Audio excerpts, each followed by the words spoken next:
మాజీ మంత్రివర్యులు శ్రీమతి సబితా ఇంద్రారెడ్డి గారు, అదేవిధంగా మంచిరెడ్డి కిషన్ రెడ్డి గారు, కేపీ వివేకానంద్ గారు, శ్రీమతి వాణీదేవి గారు, నరేందర్ రెడ్డి గారు, క్యామ మల్లేష్ గారు, అంజయ్య గారు, తర్వాత అభిలాష్ రావు గారు, ఇంకా రంగారెడ్డి జిల్లాకు సంబంధించినటువంటి అనేక మంది బీఆర్ఎస్ పార్టీ నాయకులు, కార్యకర్తలు అందరూ కలిసి ఈరోజు రంగారెడ్డి జిల్లా కలెక్టర్కు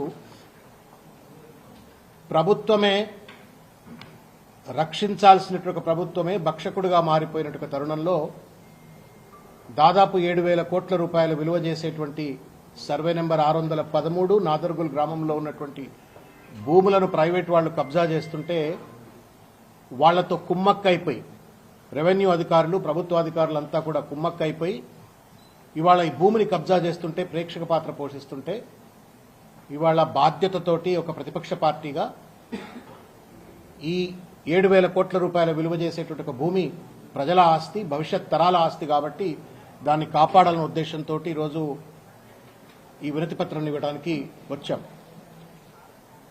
ఈ అంశం పైన ఇంతకుముందు కిషన్ రెడ్డి గారు, సబితమ్మ గారు చెప్పినట్లుగా శాసనసభలో దీనిపైన చర్చ జరిగింది.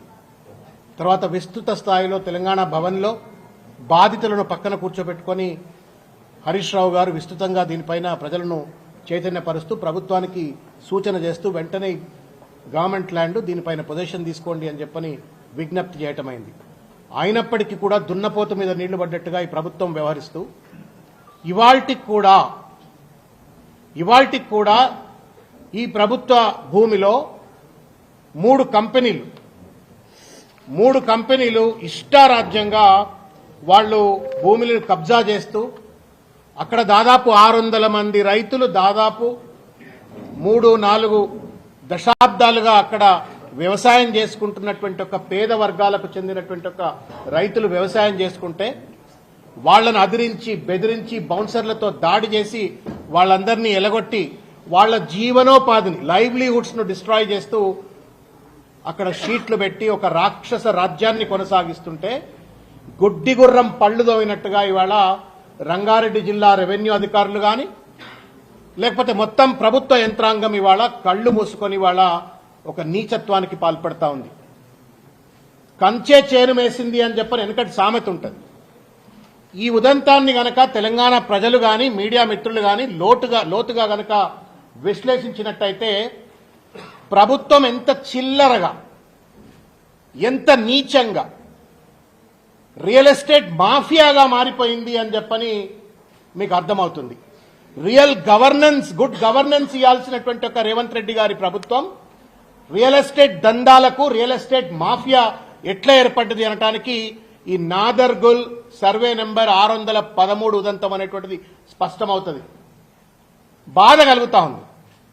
ప్రజాపాలన అని చెప్పని ప్రజలతో ఓట్లేయించుకొని, పారదర్శకమైన పాలన అని చెప్పని ప్రజలతో ఓట్లేయించుకొని గద్దెనెక్కినటువంటి ఒక రేవంత్ రెడ్డి గారి ప్రభుత్వం, ఈ కాంగ్రెస్ ప్రభుత్వం ఇవాళ దురదృష్టవశాత్తు కేవలం రియల్ ఎస్టేట్ దందాల కోసం ప్రభుత్వ భూములను, ప్రజల భూములను కబ్జాలు చేయడం కోసం మాత్రమే అధికారంలోకి వచ్చినాము అని చెప్పని ఇవాళ అందినంత దోచుకున్నట్టుగా ఇవాళ ఒక దోపిడీదారులుగా మారిపోయింది అనటానికి ఇది నిదర్శనం. సిగ్గు ఎగ్గు ఉన్నటువంటి వాళ్ళు, కనీస రాజకీయ విఘ్నత, ఇంగితం ఉన్నటువంటి వాళ్ళు ఎవరు కూడా ఇంత చిల్లర తప్పులు చేయరు. You will be shocked and surprised. High court ఒక తీర్పు ఇవ్వలేదండి. సింగిల్ బెంచ్ నవీన్ రావు గారు తీర్పిచ్చినారు. ఇది ప్రభుత్వ భూమి, 613లో ఉన్నటువంటి ఒక 377 ఎకరాల భూమి ప్రభుత్వ భూమి అని చెప్పని నవీన్ రావు గారు సింగిల్ బెంచ్ నుంచి జడ్జిమెంట్ ఇచ్చినారు. దాన్ని మళ్ళా అప్పీల్ చేసినారు, రిట్ అప్పీల్ చేసినారు. ఉజ్వల్ భుయాన్ గారు, ఎవరైతే మన హైకోర్టు ఓపెనింగ్ వచ్చిండ్రో ఉజ్వల్ భుయాన్ గారు సుప్రీంకోర్టు నుండి, ఆ ఉజ్వల్ భుయాన్ గారు చీఫ్ జస్టిస్ గా ఉన్నప్పుడు భాస్కర్ రెడ్డి గారు అనుకుంటా, వాళ్ళిద్దరూ కలిసి డివిజన్ బెంచ్ నుండి కూడా మళ్ళా తీర్పిచ్చినారు. ఏమని? ఈ భూమి ప్రభుత్వ భూమి అని చెప్పని. మెడకాయ మీద తలకాయ ఉన్నవాడు ఎవడైనా సరే, రాజ్యాంగం మీద ప్రమాణం చేసి అధికారంలో కూర్చున్న వాడు ఎవడైనా సరే ఒకసారి అఖల్మంత్ ఇషారా కాఫీయే. ఇషారా కదా తీర్పు, సువర్ణాక్షరాలతో కోర్టులు రాసిన తీర్పులు. ఇంత పెద్ద ఎత్తున కోర్టులు తీర్పులు ఇచ్చిన తర్వాత కూడా ఆ భూమిని కాపాడుకోలేకుండా ఇవాళ మళ్ళా ప్రైవేట్ వాడు సుప్రీంకోర్టుకు పోయినాడు. సుప్రీంకోర్టుకు పోతే సుప్రీంకోర్టులో ప్రభుత్వ భూమి అని చెప్పని మేము కౌంటర్ దాఖలు చేసినామని చెప్పని చేతులు దులుపుకునేటువంటి ఒక ప్రయత్నం ఈ ప్రభుత్వం చేస్తూ ఉంది. కౌంటర్ దాఖలు చేస్తే చేయొచ్చుగాక, కానీ తదనంతరం మ్యాటర్ కోర్టులో సబ్సిడైజ్ ఉన్నటువంటి ఒక ధర్మిల ప్రైవేటు వాడికి ఎంత గుండె ధైర్యం ఉంటే చెప్పరి. ఒక ఇద్దరు వ్యక్తుల మధ్యన కోర్టులో కేసు పెండింగ్ ఉంటే ఇంకోడొచ్చి మన ఆ భూమిలోకి వచ్చి ఇల్లు కట్టుకొనిస్తామా అన్న? చెప్పు మీడియా మిత్రులు, కట్టుకొనియం. ఎందుకు? మ్యాటర్ ఈ subsidise in the court, let court decide అని చెప్పని, కోర్టు ఏం చెప్తుందో అని చెప్పని ఆగుతాం. ఎవడన్నట్లు వస్తే ఏం చేస్తాం? కర్ర పట్టుకొని దాడి చేస్తాం, వాళ్ళని తన్ని తరిమేస్తాం, ఆ భూమిని కాపాడుకునే ప్రయత్నం చేస్తాం. ఆ చిత్తశుద్ధి, స్వంత భూములను కాపాడుకోవలసినటువంటి ఒక చిత్తశుద్ధి వాళ్ళ ప్రభుత్వ భూములను, ప్రజల ఆస్తులను కాపాడటంలో ఈ ప్రభుత్వంకు ఎందుకు అలసత్వం? రేవంత్ రెడ్డి గారు, you are a home minister, revenue మంత్రి పొంగులేటి శ్రీనివాసరెడ్డి. ఒక దోపిడి నాణానికి రెండు వైపులు అన్నట్టుగా రేవంత్ రెడ్డి, పొంగులేటి శ్రీనివాసరెడ్డి ఇద్దరు కలిసి వాళ్ళ ఫ్యూచర్ సిటీ అంతా కూడా ప్రజల ఫ్యూచర్ ను బర్బాద్ చేస్తా ఉన్నారు. In the name of future city ప్రజల ఫ్యూచర్ ను బర్బాద్ చేస్తున్నారు అనడానికి ఇది నిదర్శనం. ఎంత గుండె ధైర్యం ఉండాలా? 7,000 కోట్ల రూపాయల భూమిని దోచుకపోతున్నారు అంటే ఎంత గుండె ధైర్యం ఉండాలా? హైకోర్టు తీర్పులు ఇచ్చిన తర్వాత కూడా కోహినూర్ అట, తర్వాత పేర్లు ఏదో ఉండేనేమే, శిల్పా ఇన్ఫ్రా, వీటిలో అన్నిట్లో కూడా, ఈ కంపెనీలన్నింటిలో కూడా వివరాత్మకమైనటువంటి ఒక రిప్రజెంటేషన్ ఇది. ఈ అన్ని కంపెనీలలో పొంగులేటి శ్రీనివాసరెడ్డి గారి యొక్క తనయుడు భాగస్వామి అయినట్టుగా, హర్షారెడ్డి గారు భాగస్వామి అయినట్టుగా ఉన్నాయి. ఇకేముంది? రాజు తలుచుకుంటే దెబ్బలకు కొదవా అని చెప్పని సామెత ఉంది కదా. పొంగులేటి శ్రీనివాసరెడ్డి గారు తెలంగాణకు రాజు అయిపోయిండు, రారాజు రేవంత్ రెడ్డి అయిపోయిండు. వీళ్ళిద్దరు తలుచుకుంటే దెబ్బలకు కొదవా అని చెప్పని 600 మంది జీవితాలను సర్వనాశనం చేస్తున్నారు. పేదోళ్ళు ఉన్నారు, అందులో ముసలోళ్ళు ఉన్నారు, బీదా బిక్కిలు ఉన్నారు. వాళ్లకే మీరు ల్యాండ్ ట్యాక్స్ కట్టుకునేటువంటి అధికారం ఇచ్చినారు, వాళ్లకే బోర్లు వేయించుకునేటువంటి అధికారం ఇచ్చినారు, వాళ్లకే మీరు కరెంటు కనెక్షన్లు ఇచ్చినారు. ఇవాళ గుండానా కొడుకులు వచ్చి, బౌన్సర్లు వచ్చి బుల్డోజర్లు పెట్టి వాళ్ళ బోర్లు విధ్వంసం చేస్తారట, వాళ్ళ వ్యవసాయ భూములను నాశనం చేస్తారట. గుడ్డి గుర్రం పళ్ళు దోవినట్టుగా కళ్ళు మూసుకొని ప్రభుత్వం అట ప్రేక్షక పాత్ర పోస్తుందట. మేము ఇంతకుముందు మీరు విన్నారు కదా అన్న, మీరు విన్నారు కదా, ఏమంటా ఉండే అడిషనల్ కలెక్టర్, మా పని అయిపోయిందండి, మేము కోర్టుల్లో పీఓవీలో పెట్టినాం, మేము సుప్రీంకోర్టులో మేము కౌంటర్ దాఖలు చేసినాం ప్రభుత్వ భూమి అని చెప్పని, ఇంకా దేర్ ఎండ్స్ ద మ్యాటర్ అంటున్నాడు. ఆయన పని అక్కడనే అయిపోయింది అన్నట్టుగా మాట్లాడుతున్నాడు. కూతవేటు దూరంలో ఉంది నాదర్గుల్, కలెక్టర్ ఆఫీస్ పండుకుంటుందా మరేమన్నా? ఇదే ఇంకెవడైనా సరే పేదోడు ప్రభుత్వ భూమిలోకి పోయి ఒకవేళ నిర్మాణం చేపట్టాలన్నా, లేకపోతే ఒక ఇంచు దాటి ఒకవేళ నాగలి దున్నించాలని ప్రయత్నం చేస్తే ఊకుంటుందా రెవెన్యూ డిపార్ట్మెంట్? ఊకుంటుందా పోలీస్ డిపార్ట్మెంట్? అంటే కేవలం పొంగులేటి శ్రీనివాసరెడ్డి అనేటువంటి ఒక వ్యక్తి యొక్క ప్రోద్బలంతో మంత్రిగా, రెవెన్యూ మంత్రిగా ఆయన యొక్క ఆధిపత్యాన్ని, అహంకారాన్ని మొత్తం కూడా రెవెన్యూ అధికారుల మీద జొప్పించి ఇవాళ రెవెన్యూ అధికారులు కూడా దీంతో కుమ్మక్కైపోయి ఇంత పెద్ద ఎత్త దాష్టికానికి పాల్పడతా ఉంటే కుమ్మక్కై ఉన్నారు. మేము ఒకటే హెచ్చరిక చేస్తా ఉన్నాం, whether it is collector R additional collector, MRO, RDO, అందరు ఎవరం ఎక్కడికి పోము. రేపు పొద్దుగాల మళ్ళా బీఆర్ఎస్ పార్టీ అధికారంలోకి వస్తుంది, వీళ్ళంతా మళ్ళీ రేపు పెద్ద పెద్ద పొజిషన్లో ఉంటారు, మంత్రులు అవుతారు. ఎవరిని వదిలిపెట్టాం. ఇవాళ చేరి తప్పులకు కేటీ రామారావు గారిని, హరీష్ రావు గారి పైన తప్పుడు కేసులు పెడుతున్నట్టు ఒక ప్రభుత్వ పెద్దలు, అధికారులు ఇవాళ భూమి గుండ్రంగా ఉంటుంది, బూమరాంగ్ థియరీ అని ఉంటుంది, మీ దగ్గర కూడా వస్తుంది రేపు పొద్దుగాల. ఎవడెవడైతే ఈ ప్రజల భూములను లాక్కునే ప్రయత్నం చేస్తా ఉన్నారో వాళ్ళందరిపైన కూడా పెద్ద ఎత్తున చర్యలు ఉంటాయనే విషయాన్ని అధికారులు గుర్తుపెట్టుకోవాలా. వెంటనే పోండి. ఎవడైతే గుండా నా కొడుకులు సుప్రీంకోర్టులో కేసున్నప్పటికీ కూడా షీట్లు పెట్టినరో ఆ షీట్లన్నీ తొలగించండి. ఆ రైతులకు వెంటనే కూడా పొజిషన్ ఇవ్వండి. అక్కడ విధ్వంసం కాబట్టేటువంటి వాళ్ళ ఆస్తులకు నష్టపరిహారం చెల్లించండి. ఇవి 600 కుటుంబాలు అంటే దాదాపు 3-4 వేల మంది జీవితాలు, పిల్లలు, పెద్దలు, ముసలోళ్ళు ఉన్నారు. వాళ్ళ జీవితాలను కాపాడాలని చెప్పని వాళ్ళ పెద్దలు సబితా ఇంద్రారెడ్డి గారి నేతృత్వంలో, కిషన్ రెడ్డి గారి నేతృత్వంలో ఇక్కడ రావడం జరిగింది. మానవత్వం ఉంటే రేవంత్ రెడ్డి ఫ్యూచర్ సిటీ అని పెట్టుకున్నాడు. మీరు ఇక్కడ ఫ్యూచర్ సిటీలో భాగస్వామి కూడా మీకు తెలియాలా. 795 ఎకరాల square kilometres future city development authority, 795 square kilometers of land. If you convert that land into acres, 1,90,000 ఎకరాల భూమి దగ్గర. ఇవాళ ఈ 1,90,000 ఎకరాలను కబ్జా చేస్తూ ఎక్కడ పడితే అక్కడ ఇవాళ ఇన్సైడ్ ట్రేడింగ్ లెక్క అక్రమ కొనుగోళ్లు చేస్తూ అదిరిస్తూ బెదిరిస్తూ భూములు కబ్జా చేస్తూ ఆఖరికి వాళ్ళ ప్రభుత్వ భూములను కూడా ఈ రకంగా ప్రైవేట్ వాళ్ళు కబ్జా చేస్తుంటే గుడ్డిగుర్రం పళ్ళు తవ్వుతున్నాడా రేవంత్ రెడ్డి గారు? You are the chairman for the future city development authority. ఒకవేళ పొంగులేటి శ్రీనివాసరెడ్డి నేను బీహార్కి సంచులు మోసినా, నేను కేరళకు సంచులు మోసినా కాబట్టి నేను భూములు కబ్జా చేస్తా అని చెప్పని ఆయన అనుకుంటే అనుకోవచ్చు గాక, కానీ నువ్వెట్లా మద్దతిస్తావు రేవంత్ రెడ్డి గారు? You are the chairman for the future city development authority. నీ కిందనే ఈ భూమంతా, నీ కిందనే ఈ రకంగా ఇంత పెద్ద ఎత్తున దోపిడీ జరుగుతూ ఉంటే ఎట్లా నువ్వు మౌనంగా ఉంటావు అని చెప్పని మేము అడుగుతా ఉన్నాం. ఈ విషయాన్ని ఇక్కడికి వదిలిపెట్టే సమస్య లేదు. అది ముఖ్యమంత్రి అయినా సరే, రెవెన్యూ మంత్రి అయినా సరే, లేకపోతే ఇంకా కలెక్టర్లు అయినా ఇంకెవరైనా సరే అందరినీ కూడా తప్పనిసరిగా ప్రజా కోర్టులో నిలబెడతాం. ఎట్టి మీరు మీరు మీరు నేను మీడియా వాళ్ళకి చెప్తున్నా, మేము చెప్పింది ఏదో ఇని రాసుకోకండి. ఈ రిప్రజెంటేషన్ కేర్ఫుల్గా చదవండి, మీ కళ్ళల్లో రక్తం వస్తుంది. జర్నలిస్టులకు భూములు ఇవ్వడానికి భూములు లేవు, పేదోడికి ఇండ్లు కట్టడానికి భూములు పైసలు లేవు, ఓ 50 గజాలు 60 గజాలు పేదోడికి ఇవ్వడానికి భూములు లేవు. ప్రైవేట్ వాడు పెద్ద పెద్ద విల్లాలు ప్రాజెక్టులు కట్టడానికి మాత్రం ప్రభుత్వ భూమిని దోచుకపోతారట. ఇది ప్రజల ప్రభుత్వమా లేకపోతే పెట్టుబడిదారుల ప్రభుత్వమా, దోపిడీదారుల ప్రభుత్వమా? సమాధానం చెప్పాలా. ఆయన హైడ్రా కమిషనర్ అమ్మగారు అడిగినారు, సవితమ్మ గారు అడిగినారు. ఇది ఇంటైతే మీరు నవ్వుతారు. ఇక ఆయన ఎక్కడ పడితే అక్కడ కురికి ఇది ఇంటే అయితే మీరు హరీష్ రావు సవాల్ విసురుతున్నారు. హైడ్రా రంగనాథ్కి కనబడతలేదా అని చెప్పేసి ఏం చెప్తారు సార్?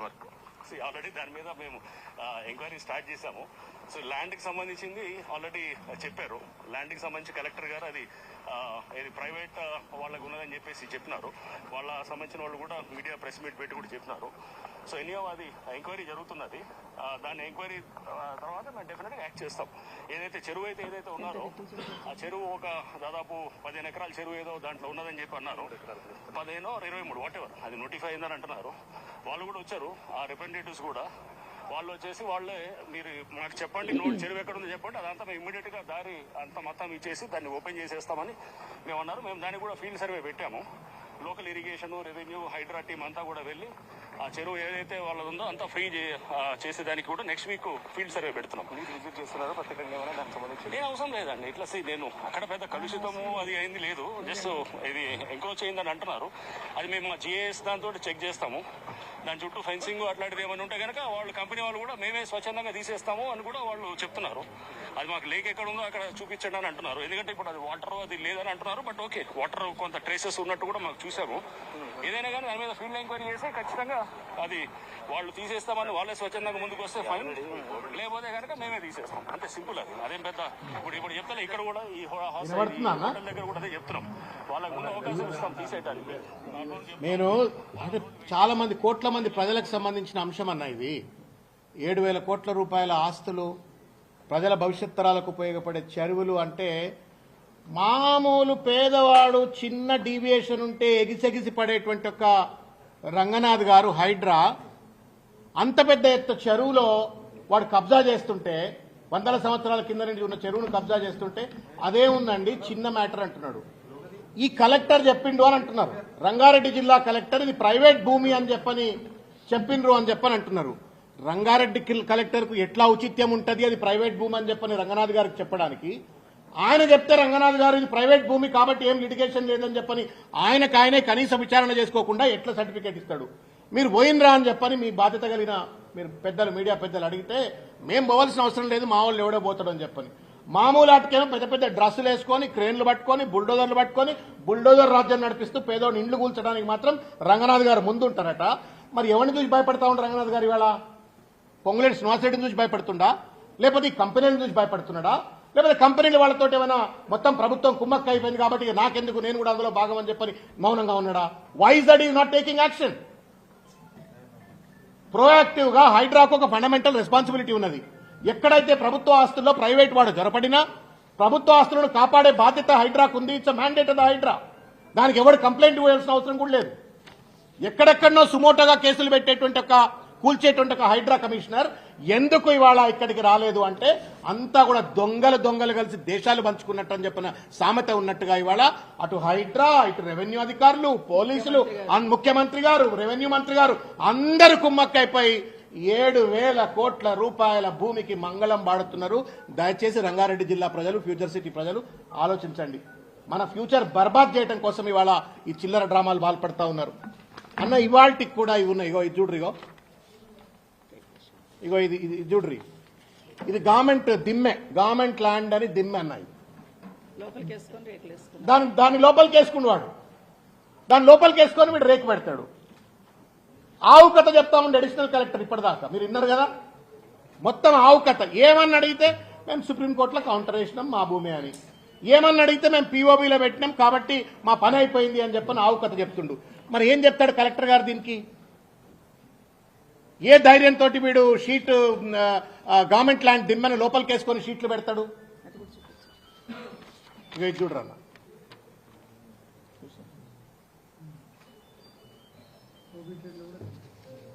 ఇక చూడ్రి, దాడి చేస్తే పాపం ఆ రైతులను విధ్వంసం చేసిన తీరు చూడండి అన్న. ఇగో బుల్డోజర్లు పోతాయి. ఇది బుల్డోజర్ పాలన. రాహుల్ గాంధీ దేశంలో ఉత్తరప్రదేశ్ లో బుల్డోజర్ తిరిగిందని చెప్పని యోగి ఆదిత్యనాథ్ను బుల్డోజర్ పాలన అంటే రేవంత్ రెడ్డి గుడియాల తెలంగాణలో బుల్డోజర్ పాలన కొనసాగిస్తుంటే రాహుల్ గాంధీ గారు మాట్లాడారు. ఇది బుల్డోజర్ పాలన, రాక్షసమైనటువంటి ఒక పాలన ఇది. పాపం ఈ పేద రైతు రంగనాథ్ గారికి రైతులు పోయి కూడా ఇచ్చి వచ్చారు ఒక నెల రోజుల కింద. ఇది గవర్నమెంట్ ల్యాండ్, ఇది కబ్జా అయింది, చెరువు కబ్జా చేసిన రైతులు స్వయంగా పోయి ఇచ్చేస్తే కూడా స్పందన లేదు. కలెక్టర్ గారు ఇప్పటికైనా రియాక్ట్ కావాలి. హైడ్రా కమిషనర్ గారు ఇది ప్రభుత్వ భూమి కాదు, ప్రైవేట్ ల్యాండ్ అని కలెక్టర్ గారు చెప్పారు.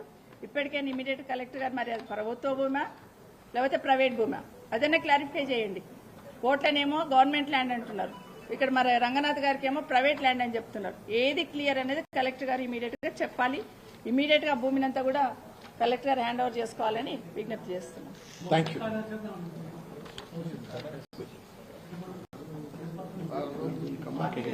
వదిలిపెట్టాం కదా కలెక్టర్ గారు. ఇప్పుడు కలెక్టర్ గారు చెప్పారని రంగనాథ్ గారు అంటున్నారు ఇది ప్రైవేట్ ల్యాండ్ అని. కలెక్టర్ గారు ఈ రోజు లేరు, కలెక్టర్ గారు మళ్ళీ వస్తాం. కలెక్టర్ గారు క్లారిఫికేషన్ ఇవ్వాలి. అంతవరకు రానివ్వరని నేను అనుకుంటున్నా. కలెక్టర్ గారు అంతవరకు రానివ్వరు. ప్రభుత్వ భూమిని కాపాడే బాధ్యత తీసుకుంటారు. షీట్స్ తొలగిస్తారు, రైతులకు పంపిస్తారు లోపలికి అని నేను ఎక్స్పెక్ట్ చేస్తున్నా. మళ్ళీ వస్తాం, మళ్ళీ కలెక్టర్ గారు మళ్ళీ అవి తీసేంత వరకు వదిలిపెట్టాం. ఎందుకంటే ప్రభుత్వ భూమి అని వీళ్ళే ఒప్పుకున్నారు. మరి ఏది కరెక్ట్? రంగనాథ్ గారు చెప్పింది కరెక్టా, కలెక్టర్ గారు ఇప్పుడు ప్రభుత్వ భూమి అని వేసింది కరెక్టా? అది ఎట్టి పరిస్థితులలో అందుకే అంటున్నా. ప్రోబిటెడ్ అని ఇన్ని రోజులు చెప్పింది, ఈ రోజు ప్రోబిటెడ్ లో కూడా కనిపిస్తలేదు. ఆ లిస్ట్ కూడా తీసేసి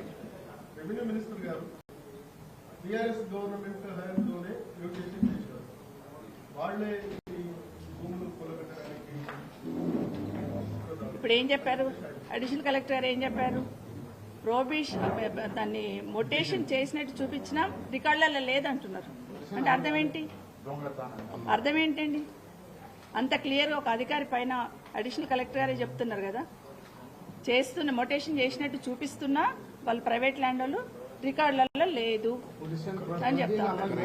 రెండవది నాలా కన్వెన్షన్ కోసం వస్తే ఇది గవర్నమెంట్ ల్యాండ్ చేయడానికి వీలు లేదనేది ఆర్డీఓ గారు రిజెక్ట్ చేశారు మన గవర్నమెంట్ లో 19లో. మళ్ళీ అక్కడ నుండి హైకోర్టుకు పోతే హైకోర్టులో కూడా సివిల్ బెంచ్ కూడా అదే చెప్పారు, గవర్నమెంట్ ల్యాండే. ఆర్డీఓ గారు ఏం చెప్పారు? అదే గవర్నమెంట్ ల్యాండే. మళ్ళీ డివిజన్ బెంచ్ పోతే డివిజన్ బెంచ్ కూడా అదే చెప్పింది, గవర్నమెంట్ ల్యాండ్ ఇది క్లియర్ గా. ఆర్డీఓ గారు చెప్పిందా కరెక్ట్ అని. అది సుప్రీంకోర్టు పోయి స్టే ఇవ్వమన్నారు స్టే ఇవ్వడానికి వీలేదన్నారు. మరి అట్లాంటప్పుడు ఏమవుతుంది? అది గవర్నమెంట్ ల్యాండే కదా. మరి అధికారులు దాన్ని హ్యాండ్ ఓవర్ చేసుకోవాలి కదా గవర్నమెంట్ ల్యాండ్ అని. కోర్టు తీర్పు వచ్చినప్పుడు కదా వీళ్ళు చెప్పాలి. వాళ్ళు రేకులు వేసేసుకుంటున్నారు, రైతుల్ని బయటికి పంపించేస్తున్నారు విచ్చలవిడిగా. మరి వీళ్ళు సహకరిస్తున్నట్టే కదా, దాని వెనకాల ఏదో ఉంది కాబట్టి వీళ్ళు సహకరిస్తున్నారు. అన్నిటికైనా ముఖ్యంగా నిన్న కమిషనర్ గారు రంగనాథ్ గారు చెప్పింది ప్రైవేట్ ల్యాండ్ అని చెప్తాడు. ఏ పద్ధతి ప్రకారం చెప్తున్నారు? ఏ పద్ధతి ప్రకారం చెప్తున్నారు? దాన్ని ఇమీడియట్ గా ప్రభుత్వానికి చిత్తశుద్ధి ఉన్నా, ముఖ్యమంత్రి గారికి చిత్తశుద్ధి ఉన్నా, రెవెన్యూ మినిస్టర్ గారికి చిత్తశుద్ధి ఉన్నా, అధికారులకు చిత్తశుద్ధి ఉన్నా దీన్ని హ్యాండ్ ఓవర్ చేసుకోవాలి, వాళ్ళ నిజాయితీ నిరూపించుకోవాలి. 30 సెకండ్ అమ్మా. ఇప్పుడు వారు అడిగిన దానికి అమ్మా WP 22-471, WP 22-487, WP 22-489 was filed in 2019 single bench మీద. ఎవరు డిఫెండ్ చేసినారు? ఆనాడున్న ప్రభుత్వం. అంటే ఆ రోజు ఉన్నటువంటి ఒక కేసీఆర్ గారి ప్రభుత్వం ఈ భూమి ప్రభుత్వ భూమి అని చెప్పని హైకోర్టులో బలమైనటువంటి వాదనలు వినిపించిన నేపథ్యంలో హైకోర్టు గెలిచినాం మేము. అంటే we defended that land as government. Number 1. Number 2, మళ్ళా వీళ్ళు రిట్ అప్పీల్ చేసి డివిజన్ బెంచ్కి పోతే కూడా మళ్ళా 2020 సంవత్సరంలో అదే కేసీఆర్ గారి ప్రభుత్వం, బీఆర్ఎస్ ప్రభుత్వం ఆ భూమిని కాపాడింది. తర్వాత 2023 సెప్టెంబర్లో వీళ్ళు సుప్రీంకోర్టులో కేసు ఫైల్ చేసిండ్రు. ఎవడి వాళ్ళ అధికారంలో ఉన్నారు? ఎవడి భూమిని కాపాడాలా? కాపాడినది కేసీఆర్ గారు. దోచుకపోమ్మని చెప్పని లైసెన్సులు సుప్రీంకోర్టులో కేసు ఉండగా ఇస్తున్నటువంటిది రేవంత్ రెడ్డి గారి ప్రభుత్వం, పొంగులేటి శ్రీనివాసరెడ్డి గారు. మళ్ళా ఉల్టా చోర్ కోత్వాల్కు డాంటే అని చెప్పని కాపాడినోడి మీద బట్టగాల్చి మీదేసే ప్రయత్నం ఇది, అబద్దాలు స్ప్రెడ్ చేసే ప్రయత్నం ఇది. మరి ఇప్పుడు ప్రొఫెషనల్కి తీసేసింది కదా, లిస్ట్ కనిపిస్తలేదు. Thank you sir. పెద్దలు సవితాంద్ర రెడ్డి గారు, తర్వాత కిషన్ రెడ్డి గారు, వీళ్ళందరి యొక్క నాయకత్వంలో ఇక్కడికి రావడానికి ఉద్దేశం ఏంటి అంటే, మీరు ఆ ల్యాండ్ను ప్రొటెక్ట్ చేయాలా, తర్వాత 600 మంది రైతులు ఎవరైతే ఇవాళ దుర్మార్గంగా ఈ రౌడీజంతో, గుండాయిజంతో